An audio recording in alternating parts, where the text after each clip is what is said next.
Assalamualaikum warahmatullahi wabarakatuh. Salam sejahtera. Adil kata lino kacuran kesaruta kasimat kacukata.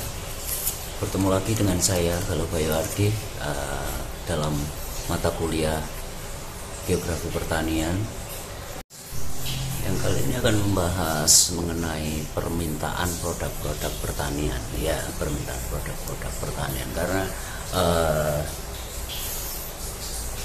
di penjelasan yang lalu dalam video yang sebelumnya kemarin kita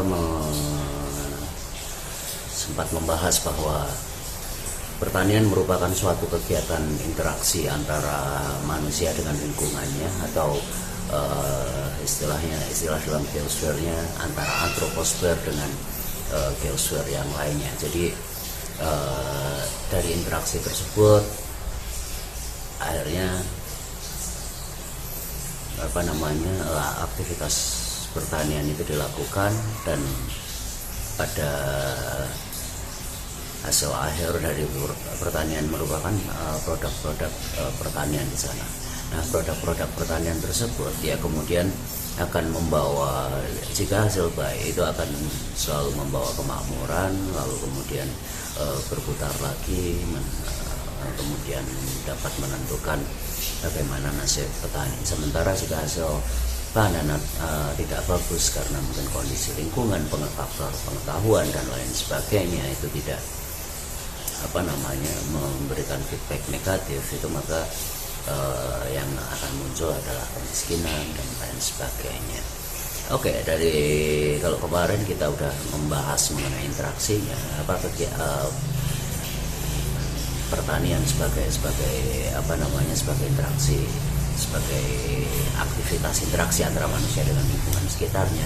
Nah, kali ini apa yang menyebabkan para petani itu memutuskan untuk memilih memilih komoditi tertentu sebagai produk pertaniannya, itu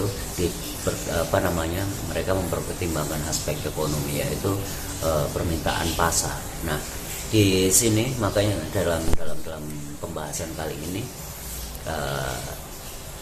kita akan membahas tema mengenai permintaan produk pertanian. Nah, di sini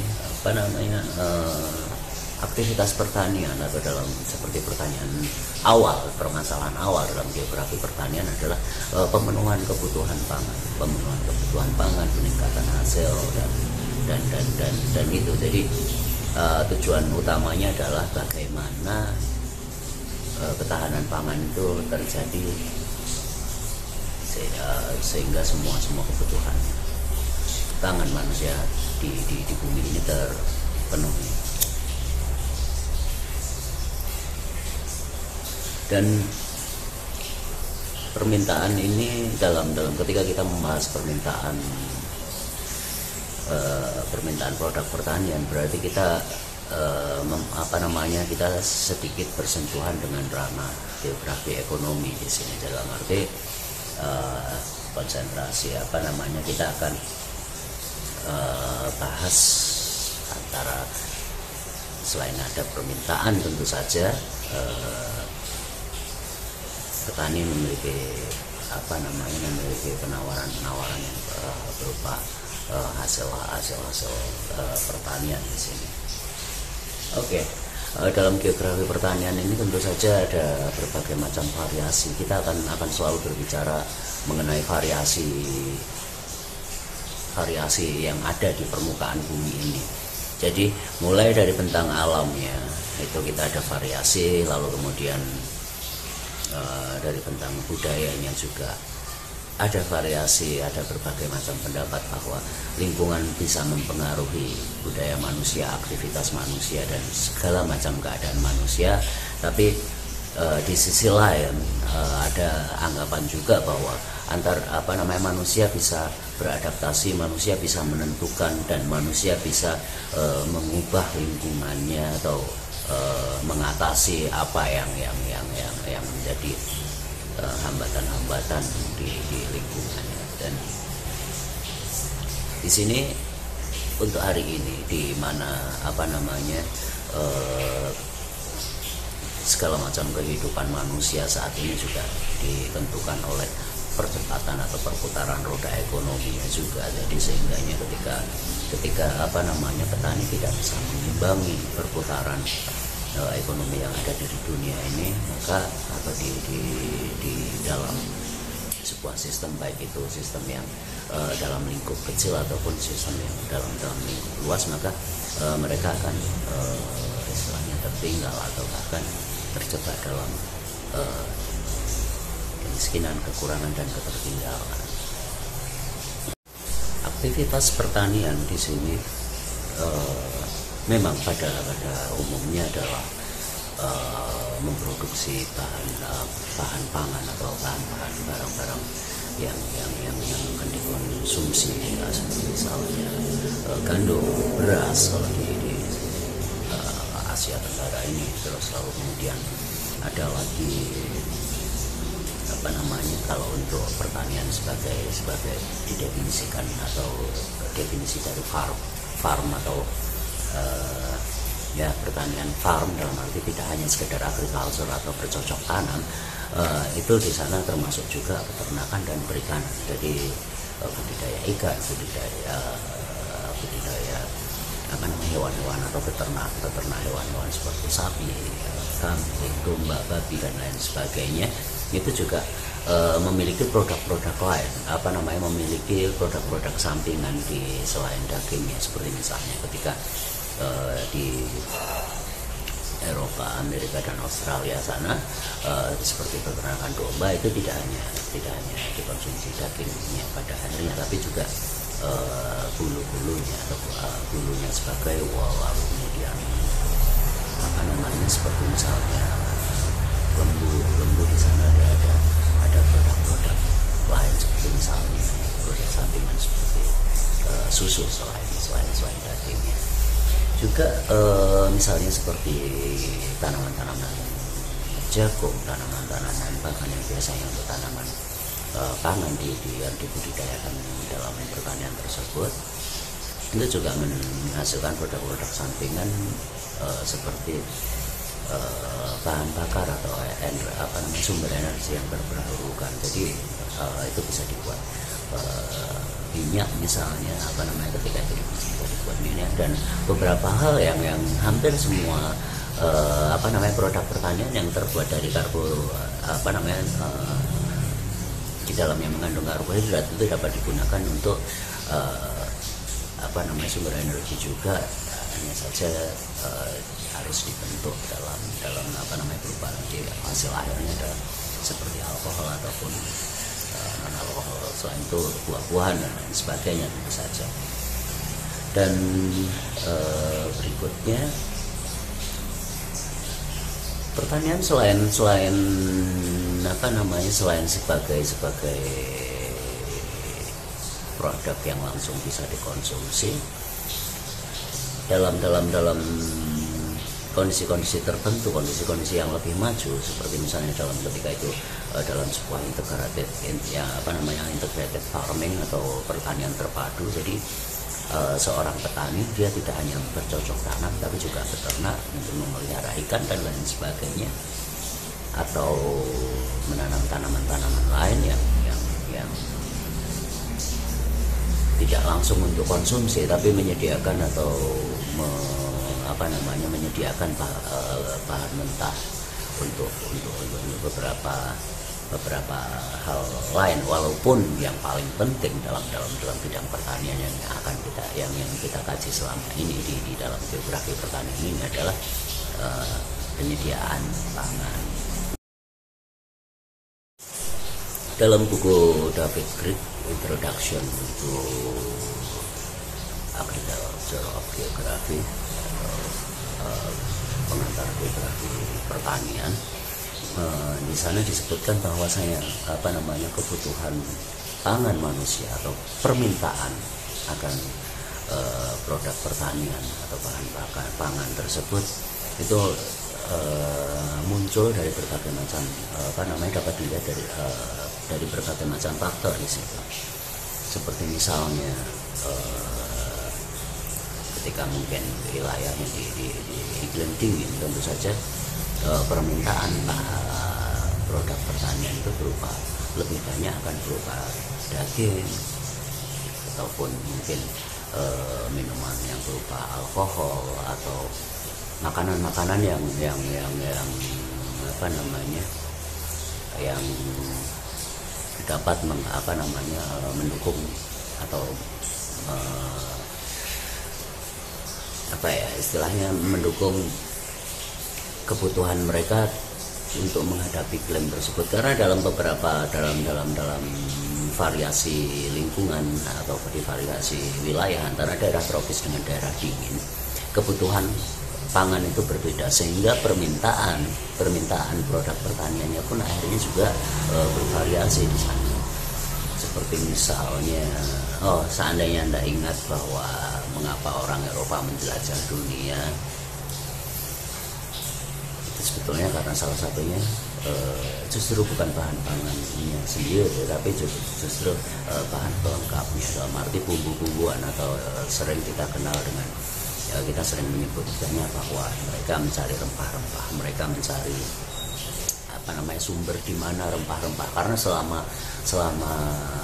sebelum mereka membentuk pemerintahan kolonial di berbagai penjuru dunia, di negara Asia, Afrika, Pasifik, dan benua Amerika bahkan, itu mereka selalu hanya bisa membeli rempah-rempah itu melalui tangan kedua atau tangan ketiga, yaitu mereka membelinya dari bangsa-bangsa Timur Tengah seperti Turki, Arab, dan bangsa Turki, Arab pun juga beberapa di antara akan lebih banyak membeli mereka yang dari India atau dari Gujarat. Nah, sementara Gujarat membeli atau mencari langsung tangan pertamanya itu dari Kepulauan Nusantara waktu itu yang kaya akan rempah-rempah. Dan pada masa itu benua Amerika belum dikenal, baru setelah perjalanan Columbus dan lain sebagainya, lalu kemudian bangsa-bangsa Eropa yang lain yang menyusul, akhirnya baru mereka bisa menemukan itu. Nah, rempah-rempah dibutuhkan oleh beberapa di banyak negara dengan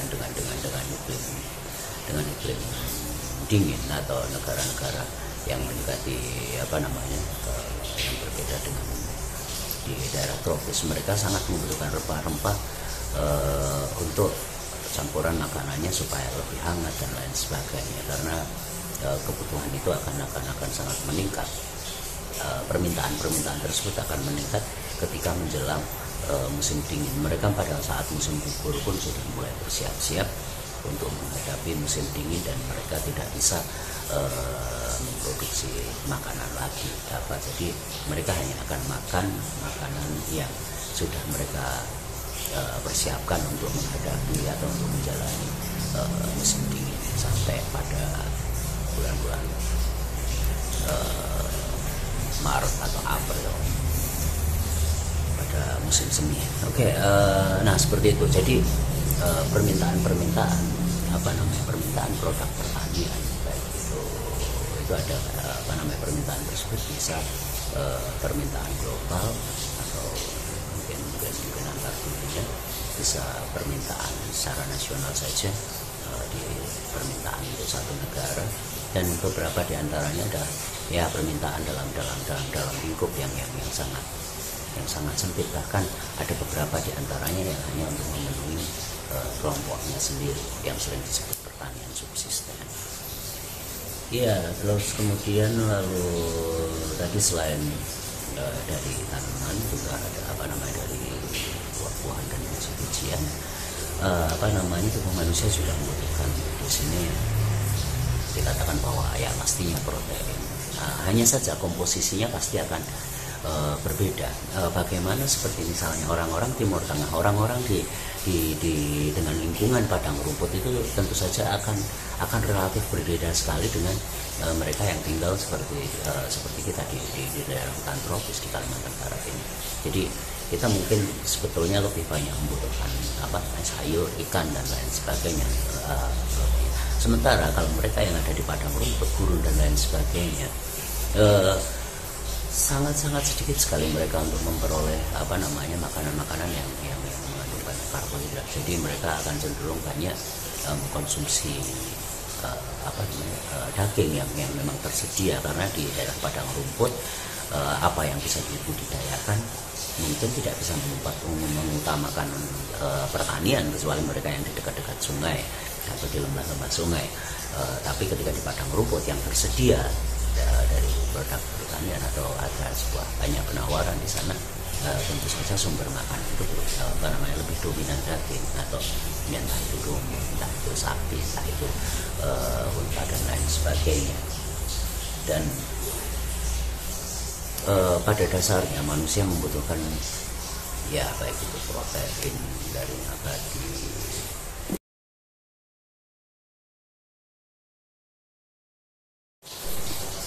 seperti di daerah tropis seperti ini, atau daerah tropis seperti kita jauh lebih membutuhkan sayur-sayuran, karena udaranya yang lembab. Jadi walaupun rasanya panas, kita tetap udara kita itu cenderung relatif lembab. Jadi kita mudah merasakan rasa gerah. Jadi bukan panas dalam arti yang sesungguhnya, tapi ada rasa panas lebih banyak. Itu kan makanan kita rata-rata sayur-sayuran ataupun ikan, berbeda dengan orang barat yang lebih banyak mengkonsumsi daging dan gandum. Ini tentu saja permintaan ini juga ketika itu memang merupakan sebuah kebutuhan, memang luar biasa nanti akhirnya, dan ini menggerakkan berikutnya roda ekonomi dan roda perdagangan, jaringan perdagangan baik itu lokal sampai ke perdagangan dunia. Nah, karena permintaan kebutuhan pangan ini, apapun kadang-kadang banyak dilakukan upaya banyak hal. Seperti misalnya ada beberapa misalnya seperti beberapa penduduk yang mempunyai jumlah penduduk terbanyak dan terpadat, seperti misalnya Republik Rakyat Cina misalnya. Mereka mengupayakan banyak sekali pegunungan apapun itu bagaimana dijadikan semacam sumber nanti seperti di beberapa stasiun bukit dibikin terase dan lain sebagainya, dengan sedemikian rupa diupayakan cara pengairannya seperti apa untuk memenuhi itu. Tapi masalah permintaan ketika ada permintaan produk produk pertanian ini, di beberapa berita terakhir sekitar belum ada satu tahun terakhir ini, beberapa negara mulai menggiatkan justru tidak menanam beras, tapi cenderung menanam gandum, atau maksudnya produk-produk pertanian itu yang akan diupayakan gandum, bukan untuk dimakan sendiri, tapi untuk menyediakan stok dunia.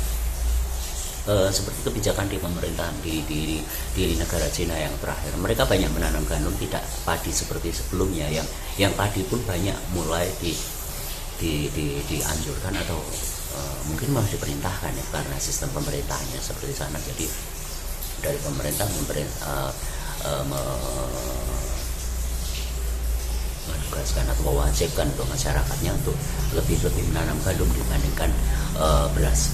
Alasannya, jika mereka menanam beras, mereka hanya akan menyediakan konsumsi untuk sekitar pasar beras itu hanya Asia Tenggara. Seperti Asia Tenggara seperti misalnya Vietnam, Cina sendiri, Cina pun juga Cina bagian selatan, karena Cina bagian utara tetap gandum yang menjadi makanannya.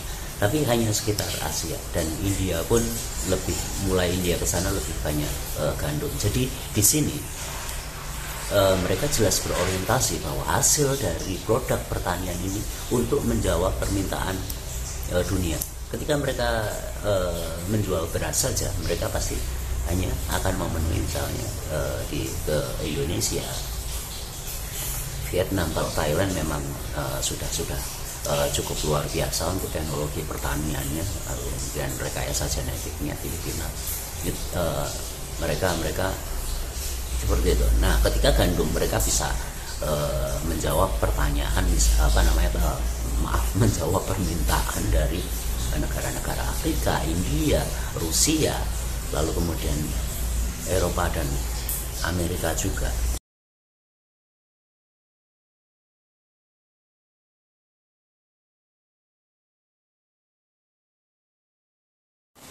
Oke, pada dasarnya juga masih menurut David, dalam buku David Brick, bahwa variasi permintaan pangan, permintaan produk, permintaan untuk daging memang jauh lebih banyak di Eropa dan Amerika atau negara-negara Barat, negara-negara dingin, dan mereka jauh lebih banyak bukan membutuhkan protein saja, tapi karena memang daya belinya juga cukup daya beli masyarakatnya cukup menjangkau untuk kebutuhan protein. Dan rata-rata negara berkembang di sini mereka akan lebih memperbanyak karbohidratnya dibandingkan kebutuhan protein dan kebutuhan dari protein hewani. Mengapa demikian? Ya karena di negara-negara berkembang ada kecenderungan bahwa ya memang di seluruh dunia sekalipun kecenderungan bahwa produk-produk protein atau istilahnya hasil-hasil dari farm itu, produk-produk baik pertanian maupun peternakan tersebut cukup mahal. Dan mereka Crick mengatakan, David Crick dalam buku pengantar geografi pertanian tersebut mengatakan bahwa harga lebih mahal itu ternyata juga berbanding lurus dengan kalori atau tenaga yang dihasilkan ketika kita mengkonsumsi makanan tersebut. Dan sementara kalau untuk negara berkembang bukan masalah energinya, tapi lebih pada masalah apakah itu dapat memenuhi banyak energi atau tidak. Tapi berbeda, ada konsep rasa kenyang dan konsep memang memang membutuhkan energi dari makanan tertentu. Nah, seperti itu. Jadi kita juga akhirnya bisa melihat bahwa ya apa yang dimakan itu juga dapat membentuk variasi juga.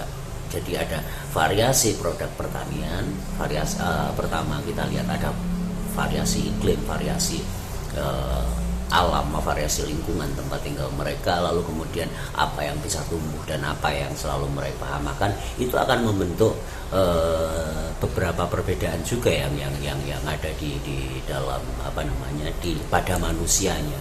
Seperti misalnya orang-orang Asia yang relatif kecil, walaupun sekarang juga kalau untuk hari ini mungkin tidak masalah besar kecil itu tidak terlalu terlihat karena peningkatan beberapa kemakmuran di beberapa negara Asia juga membuat seperti misalnya generasi anak-anak sekarang itu relatif lebih tinggi, karena bagi kalian tuh seperti misalnya makan daging ayam atau makan ayam itu sudah hal yang biasa. Berbeda dengan zaman saya, kenapa saya kecil, mungkin juga masalah nutrisi. Jadi apa yang dimakan itu jauh lebih banyak sayur, lebih banyak karbohidratnya, dan ya paling sesekali ketika masih kecil ya sampai usia sekian itu susu itu pun tidak semua, karena tidak semua orang di lingkungan kita itu bisa minum susu, dalam arti menyukai atau mau setelah karena ada yang merasa anak dan lain sebagainya, dan tidak istilahnya bukan merupakan salah satu kebiasaan juga. Seperti itu. Dan ini terbentuk secara turun temurun bagaimana sebuah keluarga itu menyediakan menu-menu makanan misalnya. Atau misalnya di sini harus ada ikan misalnya. Kalau mungkin di Jawa yang penting harus ada tempe, harus ada sambal, harus ada kerupuk, biasanya seperti itu. Jadi ya ya relatif dan selain bervariasi secara keruangan dari satu tempat wilayah ke dengan wilayah lain juga sangat-sangat di sini aspek-aspek kultural juga kadang juga identik ditentukan oleh variasi wilayah tersebut. Jadi ada perbedaan, ada persamaan, ada keanekaragaman yang seperti ini.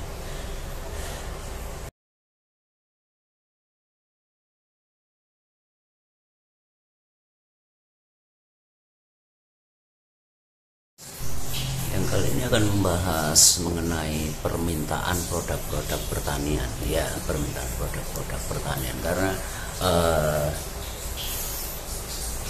di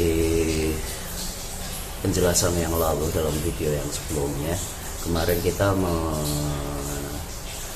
sempat membahas bahwa pertanian merupakan suatu kegiatan interaksi antara manusia dengan lingkungannya atau istilah dalam geosfernya antara antroposfer dengan geosfer yang lainnya. Jadi dari interaksi tersebut akhirnya aktivitas pertanian itu dilakukan dan pada hasil akhir dari pertanian merupakan produk-produk pertanian di sana. Nah, produk-produk pertanian tersebut ya kemudian akan membawa, jika hasil baik itu akan selalu membawa kemakmuran, lalu kemudian berputar lagi, kemudian dapat menentukan bagaimana nasib petani. Sementara jika hasil panen tidak bagus karena mungkin kondisi lingkungan, faktor pengetahuan dan lain sebagainya itu tidak memberikan feedback negatif, itu maka yang akan muncul adalah kemiskinan dan lain sebagainya. Oke, kalau kemarin kita udah membahas mengenai interaksinya, pertanian sebagai interaksi, sebagai aktivitas interaksi antara manusia dengan lingkungan sekitarnya. Nah, kali ini apa yang menyebabkan para petani itu memutuskan untuk memilih komoditi tertentu sebagai produk pertaniannya, itu mereka mempertimbangkan aspek ekonomi, yaitu permintaan pasar. Nah, di sini makanya dalam pembahasan kali ini kita akan membahas tema mengenai permintaan produk pertanian. Nah, di sini aktivitas pertanian atau seperti pertanian awal, permasalahan awal dalam geografi pertanian adalah pemenuhan kebutuhan pangan, peningkatan hasil dan itu. Jadi tujuan utamanya adalah bagaimana ketahanan pangan itu terjadi sehingga semua kebutuhan pangan manusia di bumi ini terpenuhi.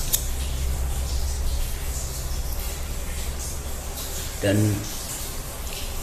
permintaan ini dalam ketika kita membahas permintaan produk pertanian, berarti kita kita sedikit bersentuhan dengan ranah geografi ekonomi di sini, dalam arti konsentrasi kita akan bahas antara, selain ada permintaan tentu saja petani memiliki penawaran yang berupa hasil pertanian di sini. Oke, dalam geografi pertanian ini tentu saja ada berbagai macam variasi. Kita akan selalu berbicara mengenai variasi yang ada di permukaan bumi ini. Jadi mulai dari bentang alamnya itu kita ada variasi, lalu kemudian dari bentang budayanya juga ada variasi, ada berbagai macam pendapat bahwa lingkungan bisa mempengaruhi budaya manusia, aktivitas manusia, dan segala macam keadaan manusia. Tapi di sisi lain ada anggapan juga bahwa manusia bisa beradaptasi, manusia bisa menentukan, dan manusia bisa mengubah lingkungannya atau mengatasi apa yang menjadi hambatan-hambatan di lingkungannya. Dan di sini untuk hari ini, di mana segala macam kehidupan manusia saat ini juga ditentukan oleh percepatan atau perputaran roda ekonominya juga. Jadi sehingganya ketika petani tidak bisa mengimbangi perputaran ekonomi yang ada di dunia ini, maka di dalam sebuah sistem, baik itu sistem yang dalam lingkup kecil ataupun sistem yang dalam lingkup luas, maka mereka akan istilahnya tertinggal atau bahkan terjebak dalam kemiskinan, kekurangan, dan ketertinggalan.